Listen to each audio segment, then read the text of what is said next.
On entend souvent qu'ici, il y a beaucoup de personnes âgées, que ça serait une particularité locale. Qu'en disent en fait les chiffres, Yann? Bonjour à toutes et à tous. Je suis très heureux d'être ici à Nice, Provence-Alpes-Côte d'Azur, puis les Alpes-Maritimes. En France, en 1970, les plus de 65 ans étaient 13%. En 2024, ils sont 21%. Et en 2070, ils sont 30%. Donc vous voyez une augmentation en 10 ans, de 30 ans en 30 ans, entre 1970 et 2070, en 100 ans, on passera de 13% à 30% de plus de 65 ans. Ça c'est pour la France. La Provence-Alpes-Côte d'Azur, en France, est la région qui, elle, est la plus vieillissante également, puisque nous avons une proportion encore plus importante de personnes de plus de 60 ans et plus de 65 ans. Et si on prend les Alpes-Maritimes, eh bien, c'est le département, là aussi, où on a le plus de personnes qui vivent plus longtemps. Aujourd'hui, l'espérance de vie, 2024, 80 ans pour les hommes, 86 ans pour les femmes. Ça s'est considérablement accru en quelques années. Et la durée de vie en bonne santé également s'est accrue. Alors évidemment, ça a des conséquences, et on en parlera, je pense, que lors de cette table ronde, sur évidemment l'organisation des soins, l'organisation médico-sociale. C'est incroyable dans l'histoire de l'humanité. C'est ce qu'on appelle la transition démographique. Alors là, on va discuter, et Yann vous a montré l'aspect national, régional et départemental, qui fait que d'ailleurs, on a une forme d'exemplarité à avoir, puisque finalement nous sommes en avance d'à peu près une dizaine d'années sur la démographie de notre pays. Mais ce sujet du vieillissement de l'humanité, il est partagé. C'est un sujet planétaire. Et la transition démographique, attention, c'est à la fois le vieillissement de ceux qui sont déjà là, et le fait aussi qu'il y a moins d'humains qui arrivent. Enfin, c'est vraiment ça le sujet de la transition démographique. C'est beaucoup de personnes plus âgées et moins d'enfants et de jeunes adultes. C'est ça la préoccupation, on va dire.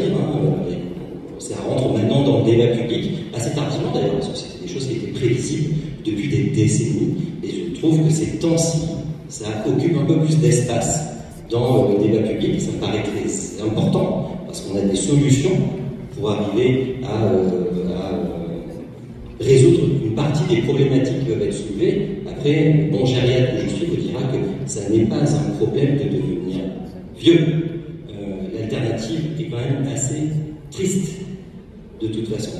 Parce que, à part, c'est soit vieillir, soit mourir. Il n'y a pas d'alternative autre que ces deux-là. Donc l'idéal, c'est de vieillir bien et de vieillir en bonne santé. Et pour ça, on a des tas d'idées qu'on développera après. Juste une minute sur ce qu'est la transition démographique, parce que vous allez voir tout de suite pourquoi ça impacte évidemment la trajectoire en santé de chacun d'entre nous quand on prend de l'âge, mais aussi la vision de la société telle qu'on se la fait, mais aussi de notre capacité à continuer notre vie économique. La Corée du Sud, pour des tas de raisons, ça serait un peu long, je vais me perdre dans l'explication, est un exemple assez frappant de ce qu'est une transition démographique.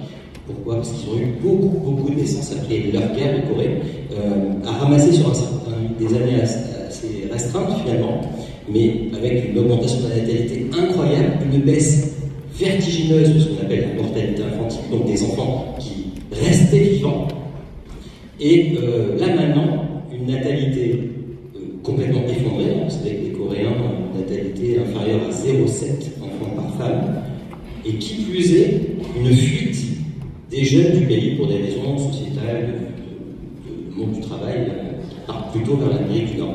Résultat, la Corée du Sud, c'est la moitié de sa population qui aura plus de 65 ans dans un tout petit peu moins de 20 ans. Un tout petit peu moins de 20 ans. La moitié de sa population aura plus de 65 ans. Et dans 40 ans, ce pays qui compte actuellement 51 millions d'habitants, on comptera entre 35 et 38 millions. Donc ils auront perdu un tiers de leur population. Et quand on se dit ça, eh ben on voit que le sujet, moi qui suis gériatre, il faut prendre soin de nos aînés, il faut les accompagner en bonne santé. Quand la perte d'autonomie arrive, il faut la compenser, les aider, parce qu'il n'y a aucune raison. Ils disent, t'es gentil, enfin, si on a déjà plus de jeunes et que les seuls jeunes qui nous restent, il faut qu'ils soient là pour s'occuper des vieux, ça va quand même poser des difficultés. Et donc, vous comprenez bien, pour faire tourner le pays à côté, l'appareil économique. Donc, vous voyez que les sujets qu'on va évoquer derrière, ce sont à la fois les sujets de rester le plus longtemps possible en bonne santé, et ça, à titre individuel, on est tous très attachés. Donc, c'est vraiment de construire des parcours de prévention pour rester en bonne santé le plus longtemps possible. C'est pour ça qu'on a besoin de l'IAN, on a besoin des structures qui régulent et l'offre de soins et son accessibilité territoriale. Et puis, le sujet des ressources humaines en santé, et que s'il n'y en a pas de professionnels de santé, il faut voir que probablement que nous vivons pour l'instant une situation qui sera meilleure que celle de demain malgré tout. Et pour une raison très simple, c'est que malgré les efforts, parce qu'il y a des efforts très importants qui ont été consentis pour la formation des professionnels de santé, tout métier, pour aussi réfléchir à comment attirer même des collègues venant de l'étranger à venir exercer dans notre pays. Donc des gros efforts sont faits, mais rien, en tout cas là les études sont à peu près claires, dans les 15 ans qui viennent, ne permettra de compenser par le nombre l'augmentation du besoin, en grande partie liée au vieillissement des populations. Ce que je disais sur la transition démographique, elle concerne les baby-boomers. Et notamment, on consomme vraiment plus de soins. C'est un fait, ça ne veut pas dire que pour un individu donné c'est le cas, mais en population, notamment après 75 et encore plus après 80 ans. Et si on regarde, les baby-boomers, c'est ceux qui sont nés entre 1947 et 1973. C'est ça le baby-boom, c'est ces 25 ans-là. Et bien, à 80 ans, ça commence à partir de 2027. Va ressembler notre modèle de soins dans 20 ans, une fois que les baby-boomers seront des personnes âgées qu'il faudra accompagner. Est-ce que c'est ça, il faut leur faire une place dans les équipes soignantes dès à présent? Non, mais je n'y crois pas beaucoup. D'abord le Japon et la Corée, qui sont les deux pays qui ont le plus développé ces petits robots, qui en fait ont des aides à domicile pour faire... C'est très intéressant, hein. Néanmoins en France on le développe aussi, et dans notre région on développe. On a aujourd'hui un projet qui est le robot Roméo, qui se développe à Nice et à Marseille, sur lequel il y a un robot d'1m40, et le sujet c'est comme ça, c'est d'aider à domicile pour faire des tâches quotidiennes et pour être là, y compris d'ailleurs pour apporter de la présence à domicile. Donc, je ne dis pas que c'est pas intéressant, mais on voit que le Japon revient un peu en arrière sur ces sujets. En tout cas, aujourd'hui, je ne sais pas si c'est à 10 ans, 20 ans, on n'y est pas encore tout à fait. Je sais qu'il y a une série télévisée où on voit des robots humanoïdes qui sont parfaitement adaptés à la société d'aujourd'hui pour faire toutes les tâches quotidiennes.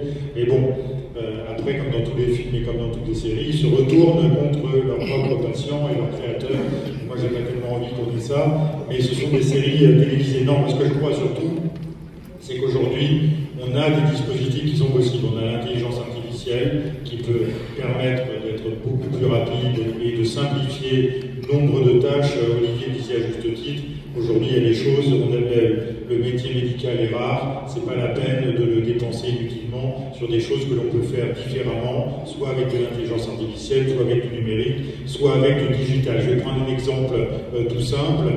Dans les Alpes de Haute-Provence, on est allé développer dans une petite ville, un petit village même, dans une pharmacie, la seule pharmacie, il n'y a pas de médecin alentour, un appareil pour un rétinographe, voilà, pour les yeux, où les patients peuvent venir, c'est le pharmacien qui accueille, le rétinographe fait l'analyse, l'intelligence artificielle donne un premier avis, cet avis est envoyé à distance dans un cabinet d'ophtalmologie qui confirme ou pas l'avis, et à ce moment-là, on se déplace ou pas. Voilà. Et c'est très pratique parce que c'est pour des personnes de plus de 60 ans, des personnes qui ne peuvent pas se déplacer, faire 100 km, faire 2 heures de route pour aller faire cet examen. Et là, on a un examen vraiment très concluant. Donc ça, c'est un premier sujet. On a le sujet de la domotique. Et la domotique, c'est la robotisation à domicile et qui là va se développer, est en train de se développer, qu'il faut développer.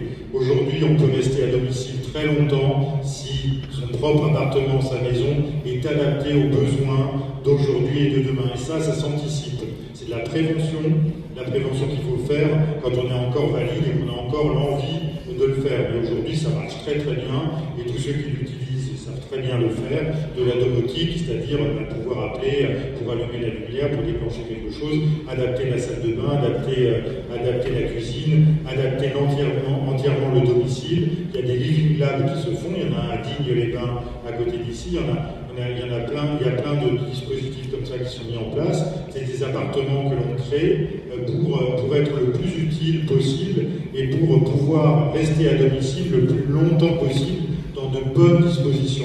Ce qui n'est pas acceptable aujourd'hui, c'est de rester à domicile quand l'habitation est vieillissante et qu'à tout moment, on risque de se prendre les pieds dans le tapis ou on risque de faire une chute parce que le domicile n'est pas adapté. Aujourd'hui, on sait faire, c'est faisable, ça a un coût évidemment, il faut le prévoir et c'est ce qu'on appelle de la prévention. Ce qui compte aujourd'hui, c'est qu'on a des dispositifs, il y a la télésanté, il y a le télésoin, il y a beaucoup de choses qui peuvent se faire pour des renouvellements d'ordonnances. Il y a aussi l'utilisation de nombre de professionnels qui ne sont pas médecins, mais qui peuvent être un infirmier de pratique avancée, qui peuvent être un infirmier, qui peuvent être un psychologue, qui peuvent être énormément de nouveaux pères et salles d'opération, ça fonctionne très bien. À domicile, c'est pas encore tout à fait ça. La digitalisation, la numérisation, l'intelligence artificielle, elle est utile à la fois aux patients, elle est utile aux aidants, à ses proches, elle est aussi utile aux médecins, à toute la chaîne finalement autour du patient. On n'en a pas parlé, mais il y a aussi les objets connectés, on entend beaucoup parler, c'est un peu une réalité lointaine comme les robots fantasmés. Non, ça fait partie d'ailleurs de la domotique, les objets connectés, c'est ce qu'on utilise toute la journée et qui marche extrêmement bien. Par le son de la voix, on peut allumer ou éteindre des choses, on peut faire énormément de choses. D'ailleurs, ceux qui ont déjà ça à domicile, je suis sûr qu'il y en a plein ici qui ont déjà ça, je ne cite pas le nom d'un prénom féminin qu'on appelle et qui peut déclencher des choses, on sait que ça marche très bien. Il y a aussi tous les dispositifs d'alerte qu'on peut porter autour du cou et en cas de chute ou de malaise, on peut appuyer dessus et faire venir des secours assez rapidement. On voit qu'on a des surveillances aussi à distance qui peuvent être extrêmement efficaces. Bref, on peut avoir des piliers connectés, on peut avoir énormément de choses aujourd'hui. On a à disposition tout ce qui est possible dans la matière et en France, on sait faire. On a beaucoup de dispositifs et sur le digital et le numérique, on est vraiment très bon. Mais quels sont les obstacles finalement pour introduire davantage de nouvelles... Passer avec des dispositifs connectés, soit portés, embarqués, soit dans l'environnement, par exemple chez soi, qui permettent de regarder certains marqueurs qui doivent donner des alertes. Et ces alertes doivent être gérées par le système de santé. Et donc derrière, par des professionnels, un insuffisant cardiaque, pour reprendre l'exemple de tout à l'heure, ne serait-ce qu'aller sur un pèse-personne efficace et connecté, qui permet de mesurer une augmentation rapide de poids, on sait que dans ce cas-là c'est de l'eau, et que l'eau va finir dans les poumons, pour provoquer ce qu'on appelle le DMAQ du poumon, un OAP, c'est la décompensation d'insuffisance cardiaque. Et bien ça, si on était bon, si on avait à la fois la pesée, si on avait été capable de gérer l'alerte, et ça évite quoi? Le DMAQ du poumon et donc l'arrivée en urgence dans un service d'accueil des urgences. Parce qu'on peut dans ce cas-là déployer un peu d'expertise, regarder ce qui se passe, augmenter la dose de diurétique et finalement empêcher que cette décompensation arrive. Mais vous voyez, il nous reste du chemin à la fois sur la partie de gestion du système de santé des professionnels, mais aussi que les patients soient d'accord pour faire ça. Évidemment.